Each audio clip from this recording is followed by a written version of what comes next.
Okay, wonderful. So, how's everybody today? So, today's topic is the secrets of prompt engineering, and this is a presentation that I have done in several uh, occasions already to groups of students. So, some of you might have already been part of it. Um, if the first thing that we would have to talk about is defining what prompt engineering is. It is simply a tool, or should I call it the language that you use when you are interrogating or prompting or working with any sort of artificial intelligence, right? Now, it turns out that the quality of the work that the artificial intelligence does for you will depend very strongly on the wording that you use when you submit your request and the way that you talk to it. And it should come as no surprise that if you give clear instructions, then the task will be executed easily. You know, as a student, you folks may be able to relate to the fact that, you know, if the professor lays down an assignment and the instructions are very clear, right, it's very likely that you will do well in that assignment, right?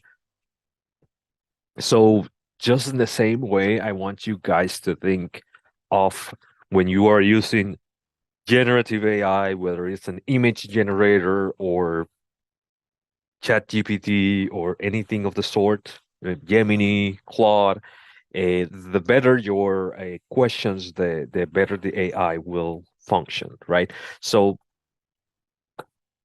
out of this workshop, I expect everybody to come out with an understanding of what prompt engineering is, what are the best practice for prompting, and an intuitive understanding of what is happening.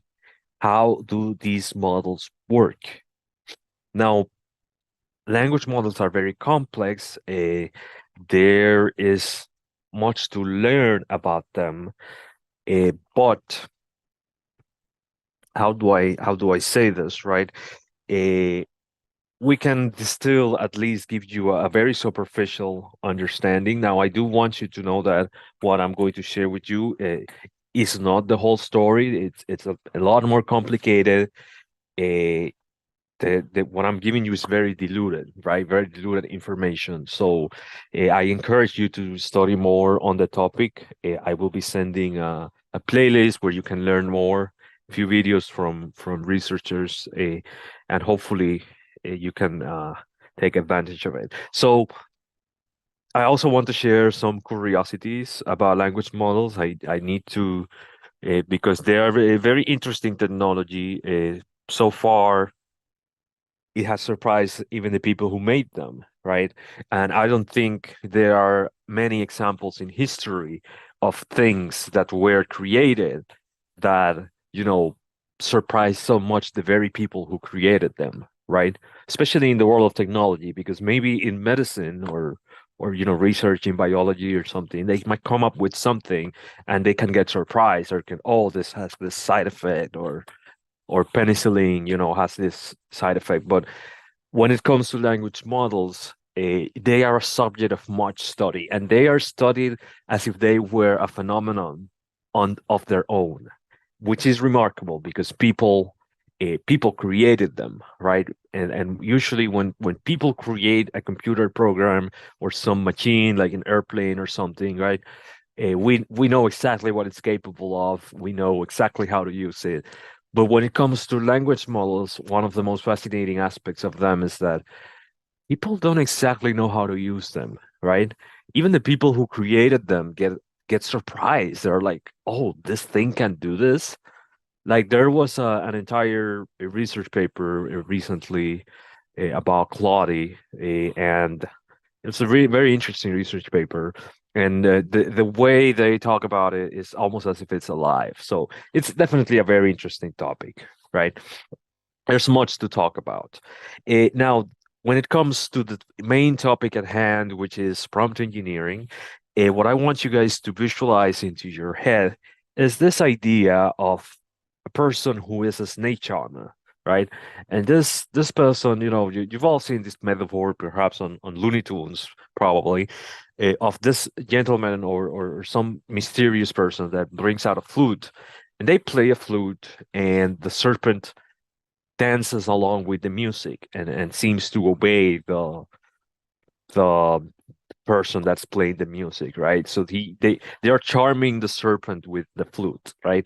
So in the same way, when I think of a prompt engineer, I think of a user or a power user, if you'd like to call it, right? It has the capability of charming the AI to do things that other people who don't have the same background as a prompt engineer can't do. So with the right words, they can quote unquote charm the AI into doing things that ordinary people cannot. And one of the interesting things, and I think is a testament to the validity of prompt engineering, right? Is that the mixed opinions of people who use ChatGPT, right? Who use generative AI, right? You'll always have a group of people who are very unsatisfied with the results they get and say, this is garbage. I don't see what the hype is about. It's not that good. And then on the other hand, you have people who fear that machines will take over and we will all lose our jobs and we will get put in concentration camps by computers or something, right? Like in the Matrix. So you have two different people. One of them are so astounded and so, wow, this is amazing. And on the other hand, you have people who think they're useless. So the very fact that this division exists, that it really proves to you that it's not just about the capabilities of the model, but it's also about the way that the person using actually makes use of it, right?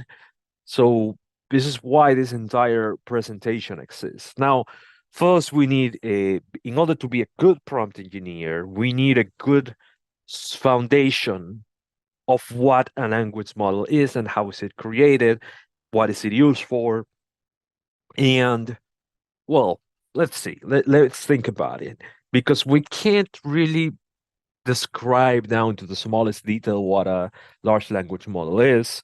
It's a very complicated neural network with a lot of computation going on using transformers and a bunch of things that we don't have time to cover in a 1 hour workshop, nor we have the computer science or AI background to delve into that, right? But we can tell you that a language model is essentially a lot of people like to use the black hole metaphor because when you think in astronomical terms, what a black hole is, it's really a very, very dense point of matter.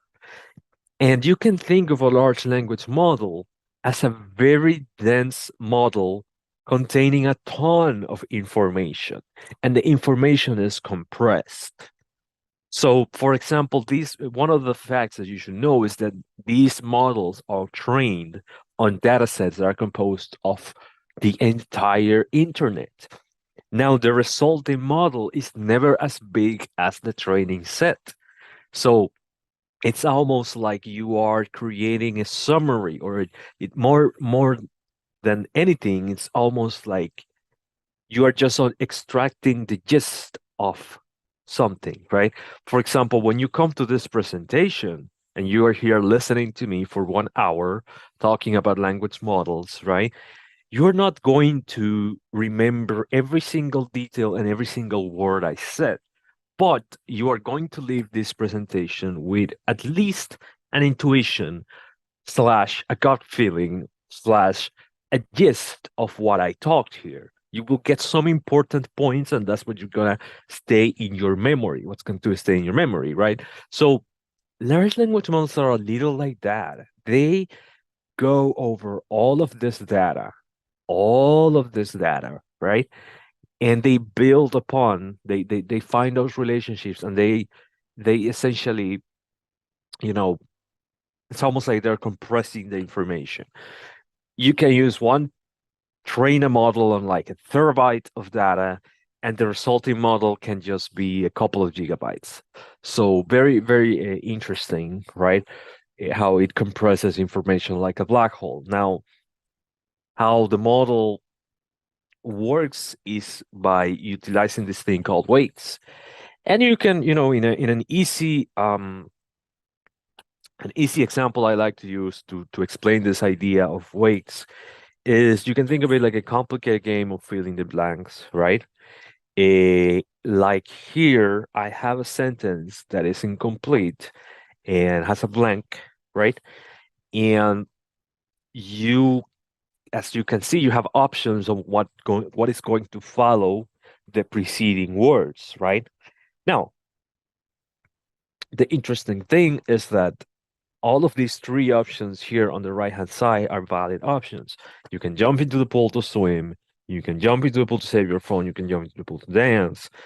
All of this is valid. However, there is in your head a more likely option, which is swim, right? This is possible, but it doesn't happen every day. And this is also possible, but the sentence would probably sound a little awkward, right? That is the same concept, in language, right? When it comes to language, there are awkward sounding sentences and sentences that don't make sense. Like, for example, uh, there is a selectional restriction in verbs that prevents a certain verb of be you can use a verb in a certain situation with a particular subject that does not make sense. And to give you an example, think of this, right? The verb sleep. This is a verb. When you think about it in a semantic way, right? The verb sleep is a verb that requires the subject to be a living thing. Now, if you have another verb like fell in the past tense, right? Do you need to be alive to fall? Not really. You could say the truck fell. You could say the person fell, right? So it does not have a selectional restriction. Now, this verb has a restriction, right? So naturally, a sentence like, the blackboard sleeps, it's what we would call an unlikely sentence. And why is it an unlikely sentence? Because, well, it doesn't make sense unless you're speaking in figurative language. It doesn't make sense to say the blackboard sleeps. Now, maybe you are a poet and you're saying, oh, the blackboard sleeps, right? So, this is what we call figurative language. Now, language models, they, upon consuming all of that data of the internet and all of that data of,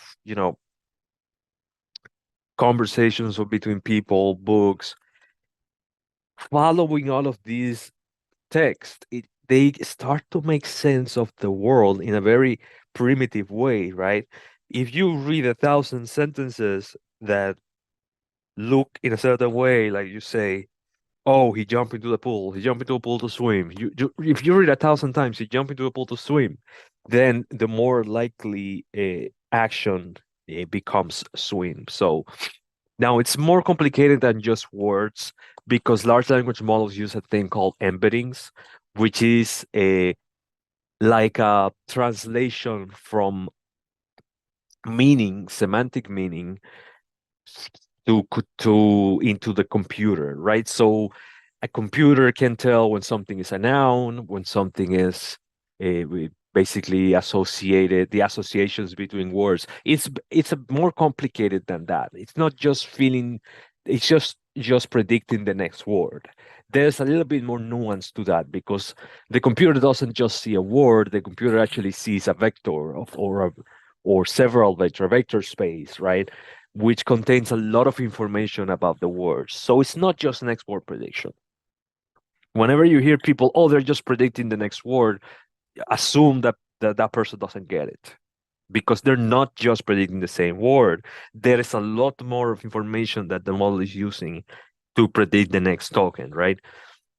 And you will hear a lot of clever people say this. Oh, they're just predicting the next word. So be careful with that because it's not true. So now, because of the nature of this system, right? These systems are extremely sensitive to context. What do I mean by context, right? Let's go look back at our example. He jumped into the pool to slash. Well, it could be swim, it could be save his phone, it could be dance. The most likely option we already decided is swim, right? However, if I tell you that the particular individual that we are talking about, they have a tendency to drop their phone all the time, then the probability distribution changes and the save his phone becomes more likely. So that is context. When I tell you, yeah, he is a particular person who drops their phone all the time, what is that? That is context. And that is going to change the sort of answer that your model is going to give you. So here I have an example, and this is the very first thing that you have to learn when you get into the world of prompt engineering. You have to think about the power of context. Context is very important. This is the first skill that you have to learn. And I will show you an example of what is a prompt without context and what is a prompt with context. On the top, we have this prompt. Let's say I am writing a letter of recommendation for a colleague who's moving on to another job. It's somebody I supervise for some time. And I want ChatGPT to help me with the letter, right? You should be sincere and, write a good letter for your friend. But maybe you're struggling to get started and you'd like a ChatGPT to help you get started, right? Let's say there are two paths to prompting, right? You could just say, help me, offer as little information as possible and say, help me draft a recommendation letter for a colleague, right? Or you could include more information and say, hey, I want to draft a recommendation for a colleague. If they want to be a substitute teacher, they have done a great job doing this, and that. So on the second side, which of the two do you think is going to give a better answer here?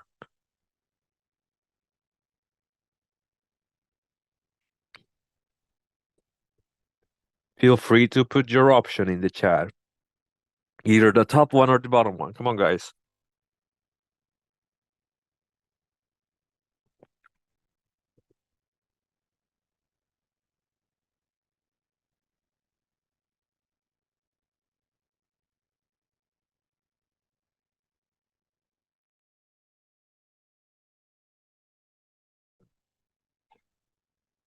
Really, no one has an answer?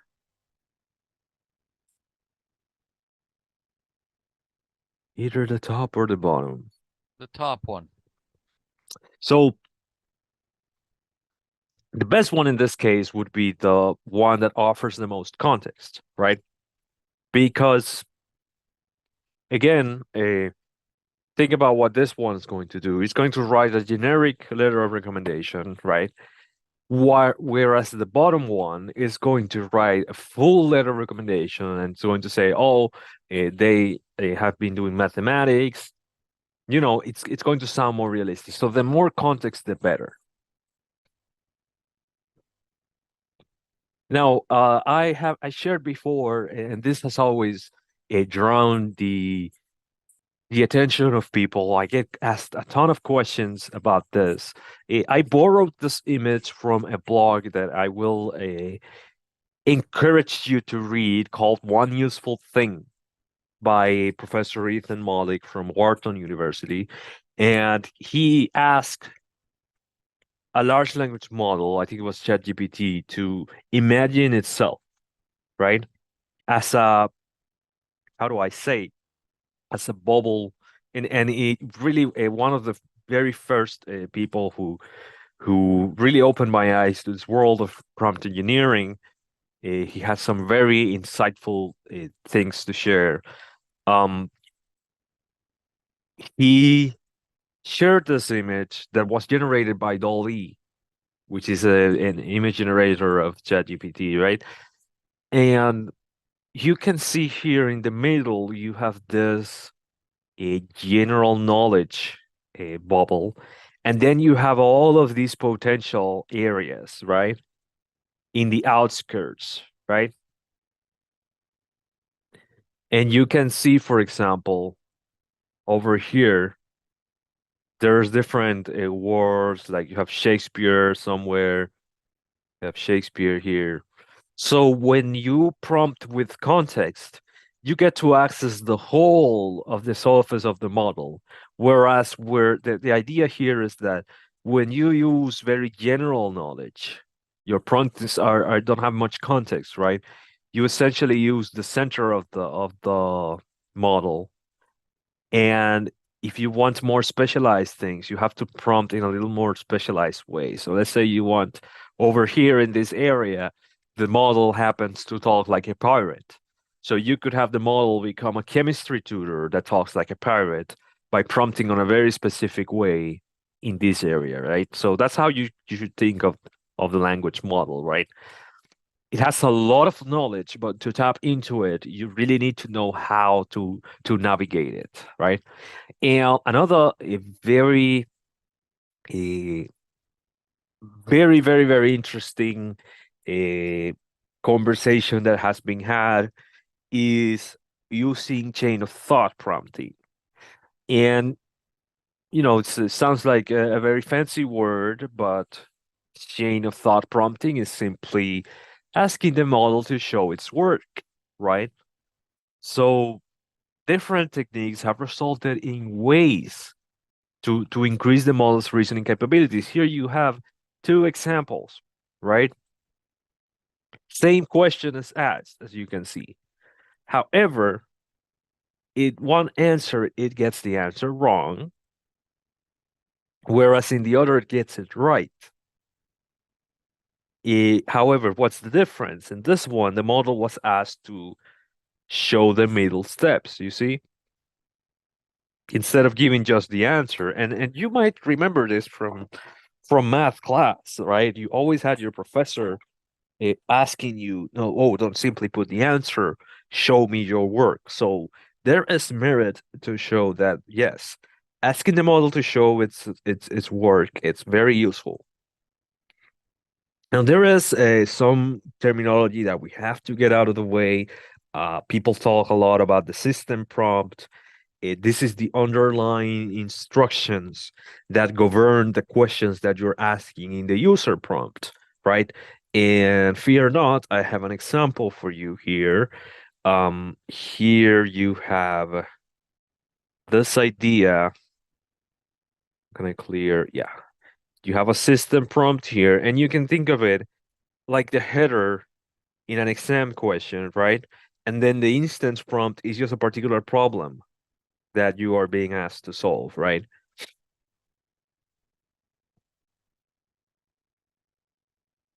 Now, there's other interesting terminology. There's zero-shot prompting. When you give a model a task to solve, but you don't give it any examples. Few shot when you give it examples, and that's another thing we're going to get into. And then chain of thought, we just define it. It's when you ask the model to show its work. I have examples of each of them. Here I am asking, compose a poem inspired by the beauty of nature. And then here I'm using few sharp prompting. I have two examples and I am asking the model the same thing, but now I gave it examples to guide it. So giving examples to guide it, again, it gets into that idea of giving it context, right? Giving it something to work with so that it doesn't start from zero and provides something that is more in line with your needs. So a lot of people might use generative AI and they might get an answer, oh, what is this? This is boring. I don't like this writing style. Well, did you know you can show it your own writing style and, have it imprint on you and learn how you type. So you do in the future, you get a lot better responses, right?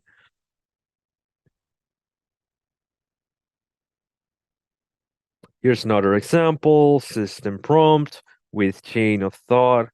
Now, here is one of my beloved ways of using chain of thought.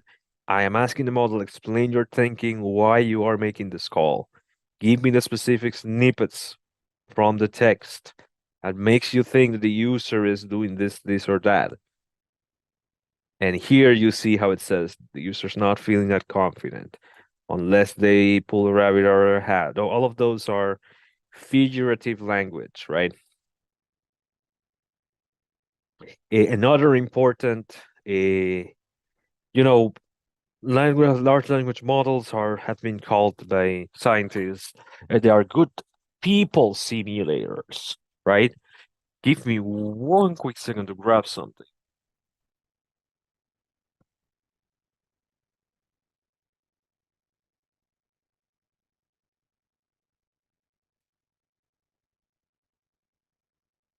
So they we call people simulators because they can simulate what it would be like to be someone, right?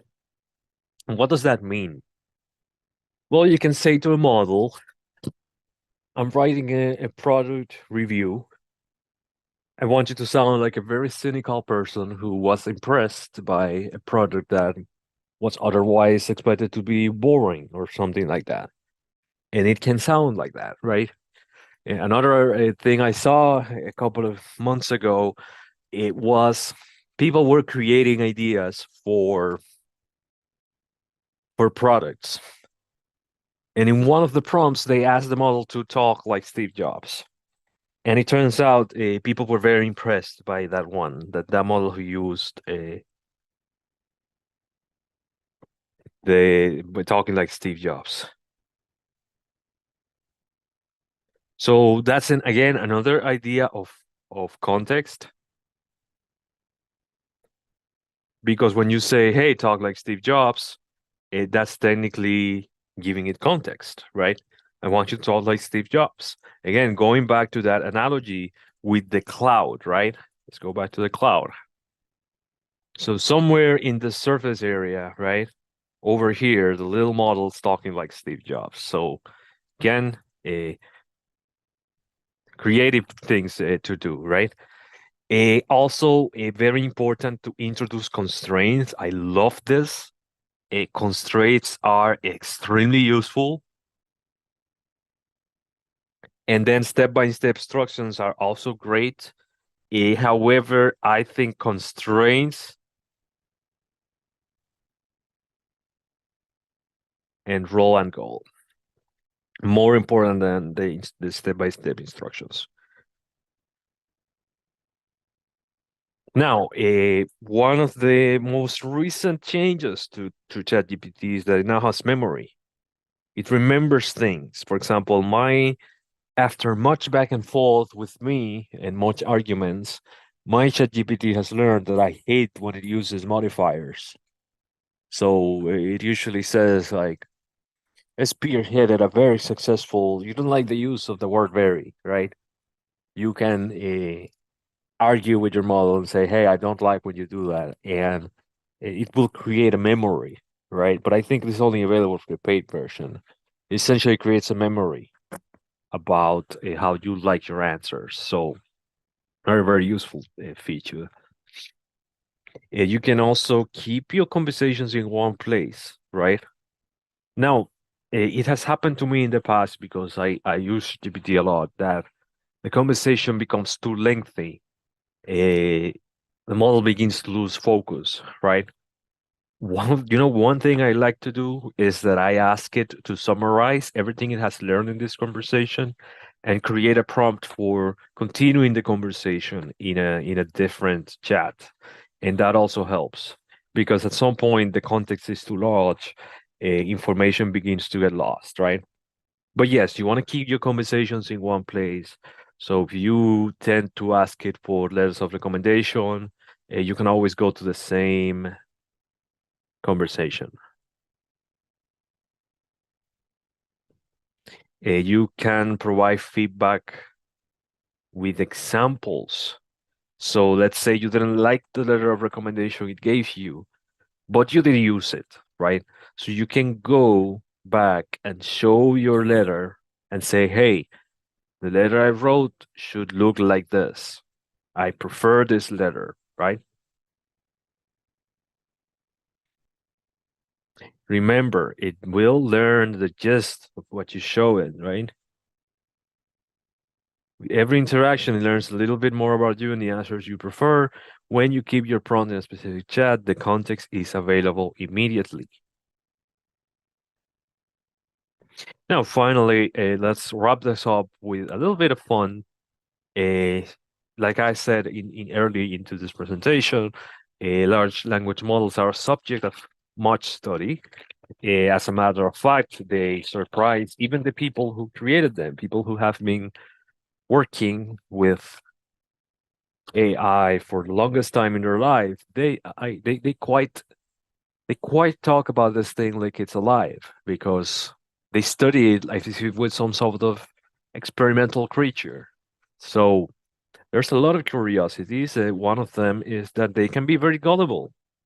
As in this example, that somebody was clever enough to get a model to sell them a 2024 Chevy Tahoe by $1.